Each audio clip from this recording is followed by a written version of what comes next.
Now we're going to talk about cash flows from financing activities. Now remember, this is going to include changes to long-term debt and changes to equity accounts. Equity accounts include stock, treasury stock, paying dividends, etc. And like on the previous section where we talked about investing activities, we did a giant T account for that. Using a T account is also helpful for financing activity cash flows. So using this information on the left side of the screen, a partial balance sheet, we're going to create the financing activity section. Now we have to be given some additional information, and over here in the orange box is some additional information. We're just going to take this one step at a time so it doesn't get overwhelming. So the first one we're going to analyze is changes to long-term notes payable. Before we can do that, we have to remember where to place certain transactions in a giant T account for our long-term notes payable. So since this is a liability, where would we place the plus? The plus goes on the credit side. Therefore, the minus goes on the debit side. Where would we place the beginning balance? That goes on the upper right. Now, what if we paid off some of our long-term notes payable? Where would payments go? Payments obviously go on the minus side, on the top. And what if we issued some new notes? Where would they go? Well, that's increasing our debt, so that's going to go on the plus side, upper right. And where would we place the ending balance? Ending balance always goes on the plus side on the bottom. So if we have 3 of the 4, we can always calculate the 4th using simple algebra. And that's what we're going to do here. So we're going to analyze this company's long-term notes payable here in red on the left side of the screen. It's Mary's Mowing Service. Remember, this is just a partial balance sheet. We're just looking at liabilities. And we've got July and August. Now we do need some additional information. We're given information that $90,000 of new notes were issued. We need to calculate the amount of notes that were paid off. So we're going to take our beginning balance, which was July, 80,000, and place it up here on the plus side. We then take the ending balance of August and place it on the right side at the bottom. And we know we had $90,000 of notes issued, but we don't know how many notes were paid off. But we can use simple algebra to figure that out.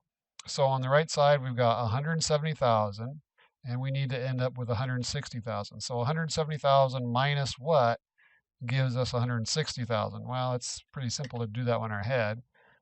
But if you want to do it the longer way, when the numbers are more complicated, the formula is beginning balance plus the notes issued minus the payments equal the ending balance. So we just plug in the numbers. Beginning balance is 80,000 plus $90,000 of issued minus payments are the unknown. So that's the X that we're going to solve for, equals the ending balance of 160,000. And when we do our simple algebra, we get payments of $10,000.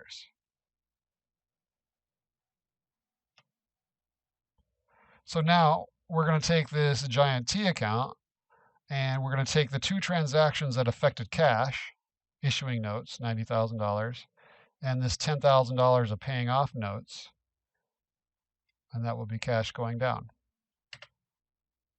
So we move the giant T account over to the left side of the screen, and we're going to start our statement of cash flows. This is just a partial because we're only working on the financing activity section. So we need to look at our T account. What are the two types of transactions that affected cash, but also affected our long-term notes payable? Well, we paid off our notes payable, some of them. And since that's cash going down, that will be a negative number. But we also received some cash from issuing more notes. And since cash is going up, that will be a positive number. And that's it for analyzing our long-term notes payable. Now we're going to analyze common stock. But first we have to talk about retirement of common stock. So we've got a T account for common stock. We've got the plus sign on the credit side because it is an equity account. And we're going to introduce this new concept of retiring common stock. So when a company buys back its stock, it has two choices. It could keep it as treasury stock, which is a more common practice. And remember, if they keep treasury stock, you could use it to reward your employees. You can sell it later back to the market and hopefully make a profit. But you could also, instead of keeping the treasury stock, you could retire the stock. That means it's canceled and it cannot be used in the future. So when the company retires a stock, the common stock is reduced. So when working on a T account for this, the retirement would go on the negative side. So now let's get practice placing all the events for common stock. So referring back to the previous slide, where is the plus sign? It goes on the right as a credit. Therefore, the minus is a debit. And where would we place the beginning balance? That, of course, goes on the plus, so on the right top. How about retirements? Well, we just said retiring lowers the common stock account. Now remember, this is retirements of the common stock, not people retiring, obviously. And then we could also issue more shares. That means we have more shares, so that's going to go on the plus side. And then our ending balance, of course, will be on the plus side on the bottom. Now, we can analyze this company's change in common stock. Now notice common stock here in red, it increased from 250,000 to 370,000. So we're going to analyze this change. We do need some more information. We know now, here's the given information, $0 of stock was retired. So we need to calculate the amount of stock that was issued. So this should be pretty simple. So we got a beginning balance of 250,000, ending balance of 730,000. We know we retired as 0 because that was given to us. And now we can calculate how much was issued. So if we began with 250, ended with 370 and retired 0, we can calculate it the long way. Beginning balance plus issued minus the retirements equals our ending balance. Just plug in the numbers. This is more useful when the numbers are a little bit more complicated and you have retirements involved. So this gives us an issued amount of $120,000. So now we're going to put this information on the statement of cash flows in the financing section. Why the financing section? Because common stock is an equity account. So we've already got payments of notes payable and cash receipt from issuance of notes payable. So now we need to add one of these numbers. So which number in their giant T account do you think is going to be involving cash? Well, obviously when we issue stock, we get cash. So we're going to put that over here. Cash receipt from issuing common stock. And since we received cash, that will be a positive number. So analyzing the common stock account is fairly easy. Now let's get practice placing the events for retained earnings. Remember, retained earnings by definition is past profits of the company that have not yet been paid out in the form of dividends. And remember, earnings is just another word for profit. So these are profits that the company has retained or kept. They've not paid them out in dividends yet. So where will we place the plus sign? Since this is an equity account, it goes on the right side as a credit.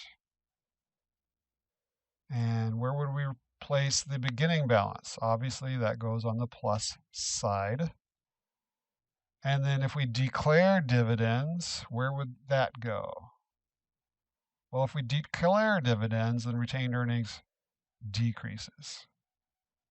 And if we have net income, that means retained earnings is going to increase. If the company had a net loss, that means retained earnings would have decreased. And then our ending balance, of course, goes on the plus side.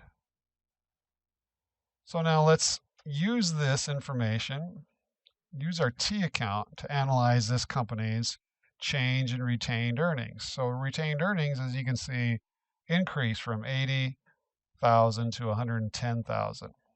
And we do have some more information. The company's net income was 40,000. So let's calculate our T account. So our beginning balance was 180,000. Ending balance was 110,000. We know net income was 40,000. So how much were our dividends declared? So doing it the long way, here's our formula. Beginning balance plus net income minus dividends declared equals our ending balance. Plug in the numbers.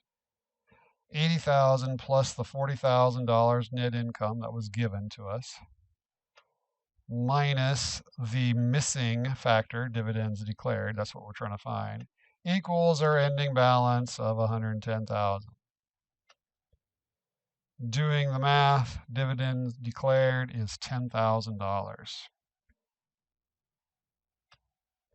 So now we're going to take this, and we're going to assume the dividends that were declared were also paid. So now we can finish this company's retained earnings analysis. So now over here in our T account, which of these data points goes on the statement of cash flows? Well, we know the net income goes in the statement of cash flows, but that's in the operating section. We are only doing the financing activity section. So we now have to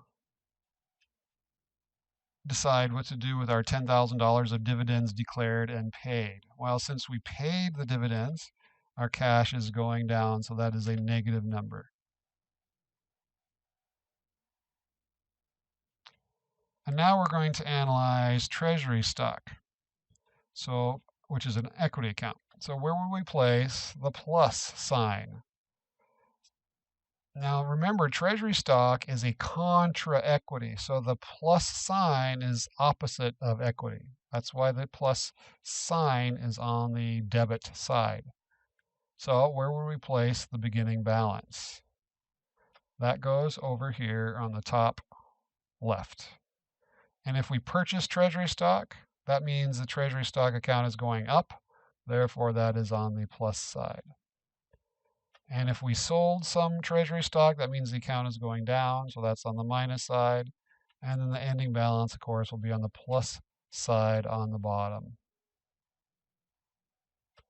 Now we can analyze Mary's Mowing Services treasury stock account. So notice in July, Mary had 0 treasury stock. And in August, she had $20,000 of treasury stock.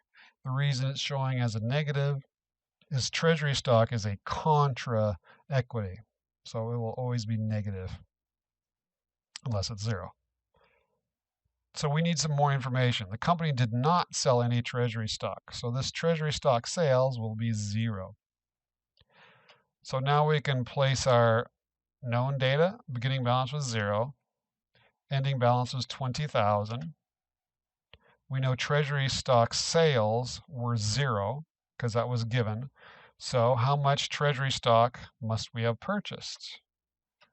Well, we can do this one in our head, but here's a formula. The full formula is beginning balance plus purchases minus sales equals ending balance. Plug in our data. Purchases is what we're looking for. So obviously, Treasury stock purchased was $20,000. So now we can use this data to finish our financing section for Mary's mowing service. So if Mary purchased $20,000 of Treasury stock, cash must have gone down. So that's going to be a negative number.